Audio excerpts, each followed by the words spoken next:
አቅም ኑሯቸው እናንተ ነፃ ናችሁ ሂዱ ነው ያሏቸው።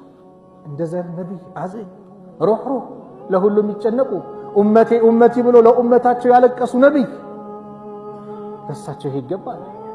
ለሳቸው ስድብ? እነዛ እኮ ቀደምቶቹ ነብዩን ቀና ብሎ ለማየት ይፈራሉ። አቡበከር እኮ ቀና ብሎት ነብዩን ለማየት ይፈራል። እነ አቡበከር እነ ዑስማን እነ አሊ የነብዩን እኮ ገጽታ እኮ የተናገሩት እኮ ትናንሽ ሰሃቦች ናቸው። እንደነ አብዱላህ ብን ዑመር እንደነ አብዱላህ ብን አባስ። ለምን ልጅ ሆኖ ነብዩን ቀና ብሎ የሚያዩት እነሱ ናቸው። ታላላቆችማ ነብዩን ቀና ብሎ ለማየት እንኳን ያፍሯቸዋል። ፊዳከ አቢ ወኡሚ ያ ረሱላላህ ወላሂ በነብዩ አንደራደር በጭራሽ። መጅሊስም እስከ መጨረሻው እስከ ጥግ ሊሄድበት ይገባል። ፊት ለፊት ሊገትራቸው ይገባል።